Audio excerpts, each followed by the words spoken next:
ఇది కేవలం సమాచారంగా మాత్రమే భావించండి. వైద్య నిపుణులను సంప్రదించండి. ఆల్కహాల్ అది సోషల్ డ్రింకింగ్ అవ్వచ్చు, బాగా అలవాటు పడ్డవాళ్ళు అవ్వచ్చు. What effect does it have on the brain? ఏం చేస్తుందండి టెంపరరీగా? ఆల్కహాల్ ఇప్పుడు ఇంతకుముందు మందు తాగేవాడిని సోషల్ గ్యాదరింగ్స్‌లో రాకుండా అమ్మో! వీడు వద్దురా నాయనా అన్నట్టు ఉండేవాళ్ళు. ఇప్పుడు ఆల్కహాల్ తీసుకోకుండా ఉంటే యూ ఆర్ యాంటీ సోషల్. అవును. అంతే కదా! ఐ నో అంటే ఇంక్లూడింగ్ మీ. నా పార్టీకి ఎవరినైనా పిలవాలంటే నన్ను ఆలోచిస్తారు. వీడు తాగడు ఇప్పుడు పిలిచి ఏం చేయాలి? అదే. అవును. ఆల్కహాల్ చాలా అనేది మందికి it has become more common. కాకపోతే మితంగా తీసుకుంటే పర్లేదు. డైలీ తీసుకోవడం వల్ల ఏమైద్దంటే మనకు ఫ్రాంటల్ లోబ్, ఈ భాగం ముందు భాగం ఫ్రాంటల్ లోబ్ ఏందంటే ఎగ్జిక్యూషన్ గానీ, ప్లానింగ్ గానీ పనికొచ్చే మెయిన్ సెంటర్ అది. అంటే how you behave in society, మీరు ఎలా ఉంటున్నారు, ఎలా చేస్తున్నారు అని అన్నీ it will decide by your frontal lobe. ఈ మందు తాగడం వల్ల ఇనిబిషన్ సైన్స్ అనేటివి వెళ్ళిపోతాయి. ఎందుకు మందు తాగినప్పుడు హైగా ఎందుకు ఉంటారు, ఇష్టం వచ్చినట్టు పిచ్చి పిచ్చిగా ఎందుకు మాట్లాడతారు? అంతకుముందు ఎప్పుడు we see number of people అసలు ఆ మందు తాగముందు అసలు they will be quite normal, అసలు ఏమీ తెలియదు, సాంప్రదాయాన్ని శుద్ధపు అన్నట్టు దే విల్ బి క్వైట్ నార్మల్గా ఉంటారు.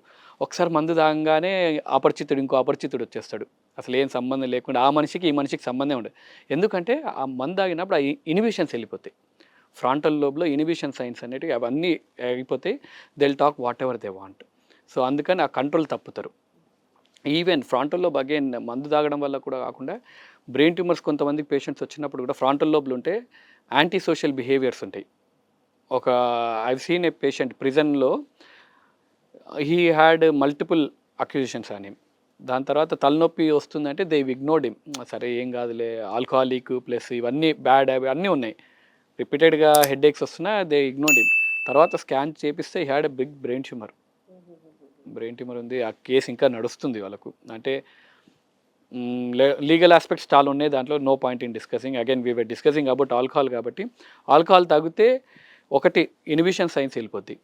ఫిజికల్గా మనకు లోపల జరిగే డ్యామేజ్ ఏంటంటే this all will lead to cholesterol deposits. మళ్ళీ మెల్లిమెల్లిగా ఆన్ లాంగ్ టర్మ్ బేసిస్లో మళ్ళీ స్ట్రోక్స్ వచ్చే ఛాన్సెస్ హైగా ఉంటాయి.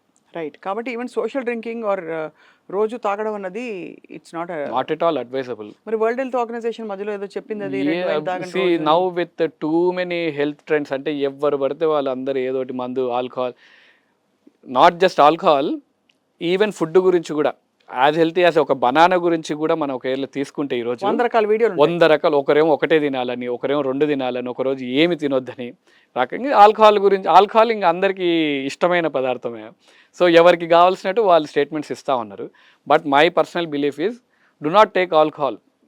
అంటే తప్పదు, ఏదో మంత్లీ వన్స్ ఒకసారి వన్స్ ఇన్ ఎ వైల్ అయితే ఓకే, కానీ రోజు ఆల్కహాల్ తీసుకుంటే హార్ట్ డిసీజ్ తగ్గుతాయి, స్ట్రోక్స్ రావు అనేది అసలు లేనిది. అవే ఉంటే మేము రోజు హాస్పిటల్ మేమే రాసి పంపిస్తాం. అదే కదా. కాదు, చాలా మంచి పాయింట్ చెప్పారు అది. అదే యా. ఇంకొక final topic I would like to discuss is travel చేస్తున్నప్పుడు, ముఖ్యంగా ఎయిర్ ట్రావెల్లో ఎలాంటి జాగ్రత్తలు తీసుకోవాలి? కొంచెం people who are prone to strokes and air ట్రావెల్లో నేను అన్ఫార్చునేట్లీ నేను 2 సార్లు ట్రావెల్ చేసినప్పుడు, ఓవర్సీస్ ట్రావెల్ చేసినప్పుడు I seen patients collapsed in air. ఏమవుతుంది యాక్చువల్లీ? ఏమైందంటే వెన్ దే టేక్ ఆఫ్, లోపల అట్మాస్ఫియర్ ప్రెజర్స్ అన్నీ చేంజ్ అయిపోతాయి మనకు. ఈ ప్రెజర్స్ చేంజ్ అవ్వడం వల్ల as simple starts with vertigo. పెరుగుతున్నప్పుడు ఆ చెవులో ఎండోలింఫాటిక్ ఫ్లూయిడ్ ఉంటుంది మన చెవులో. సో ఆ ఫ్లూయిడ్ ఇంబ్యాలెన్స్ అవ్వడం వల్ల కొద్దిగా వర్టిగో కానీ, కళ్ళు తిప్పినట్టు కానీ, వాంతుల్లాగా అనిపిస్తుంది. హార్ట్ కండిషన్స్ ఉన్న వాళ్ళకు ఈ ఆల్రెడీ భయం ఉంటే there are chances that they might get a stroke. Second thing, very unlikely కొంతమందికి సీజర్స్ ఫిట్స్ వచ్చే ఛాన్సెస్ కూడా ఉంటాయి. సో ప్రికాషన్స్ కానీ ట్రావెల్ చేసేటప్పుడు, ఎయిర్ ట్రావెల్ చేసేటప్పుడు జాగ్రత్తలు అంటూ సపరేట్గా ఏమి లేదు. But if you're prone for vomitings కానీ, నాజియా కానీ ఉంటే టేక్ సమ్ విటమిన్ సి కానీ, లెమన్ కానీ, something like that which will help you out to prevent nausea కానీ. అండ్ ప్రిఫరబుల్లీ స్టార్ట్ అయ్యి ఒక 10 minutes ముందు నుంచే ఒక డీప్ మెడిటేషన్ చేసుకోనో, లేకపోతే comfortable able to sleep comfortably, then that should prevent you. And మనకి హార్ట్ పేషెంట్స్కి వాళ్ళకి ఆస్పిరిన్లు, సార్బిట్రేట్లు, ఇవి SOS డ్రగ్స్ పెట్టుకుంటారు. బ్రెయిన్ హెల్త్కి లేదు ఇలా స్ట్రోక్స్ రాకుండా ఉండడానికి ఉంటాయా? ప్రివెన్షన్ అంటే again healthy life style, healthy food habits. Walnuts తీసుకోవడం కానీ, డైలీ వాల్నట్ షేపే బ్రెయిన్ షేప్లో ఉంటుంది. అది నిజమేనా? అది ఊరికే ఎఫెక్ట్ కోసం రాశారు అది చెప్తే కానీ, అది చెప్తుంటే జనాలకు అర్థమవుతుంది. But walnuts has good antioxidants, it is very good. తీసుకుంటే విచ్ ఇస్ గుడ్ మెమరీ. అంటే ఈవెన్ ఫర్ స్టూడెంట్స్ కూడా డైలీ 5 to 6 ఆల్మండ్స్ తీసుకున్నా ఇటు మెమరీ ఏదో అద్భుతంగా జరుగుద్ది, అది తీసుకోగానే ఇంకా అన్నీ గుర్తుంటాయని కాదు, అట్లీస్ట్ మెమరీని ఎన్హాన్స్ చేస్తుంటుంది. It will help you out.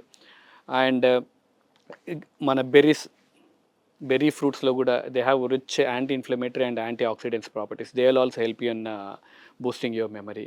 ఇవన్నీ తీసుకుంటే డెఫినెట్గా, అంటే రొటీన్ మన ఇంట్లో ఉన్నట్టు తీసుకుంటే ఆకుకూరలు, అన్ని కూరల్లో పసుపు పెట్టుకోవడము. పసుపు ఎందుకంటే it has good anti inflammatory properties.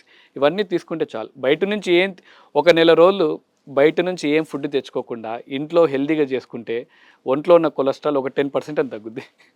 చాలా బాగా చెప్పారు డాక్టర్ వంశీకృష్ణ గారు. ఐ థింక్ ఇదే మనకి అంటే ఎక్కువ చేసేసే క్రమంలో బేసిక్స్ మనం ఇగ్నోర్ చేసేస్తున్నాం Definitely. ఒకటి. అండ్ మీరు అన్నట్టుగా బ్లడ్ ప్రెషరు, తర్వాత డయాబెటీస్, తర్వాత ఇతర ప్రీ కండిషన్స్ ఏవైతే ఉంటాయో అవి they are clearly indicators of overall health కదా. అంటే క్లాట్స్ వీళ్ళకి వస్తాయా రాదా అనడానికి కొంతవరకు అంచనా వేయచ్చు కదా. అంటే BP, బ్రెయిన్ sugar స్ట్రోక్, ఉన్నోళ్ళు is this person prone to brain stroke definitely ముందుగా ఆ రిస్క్ అంచనా ఫ్యాక్టర్ బీపీ షుగర్ ఉంది అంటే ఓకే 2 పాయింట్స్ యాడెడ్. నేను ఇంకో బీపీ షుగర్ ఉందంటే నేను ఫస్ట్ పేషెంట్స్కి బీపీ షుగర్ ఉందంటే పిల్లల్లాగా చూసుకోండి.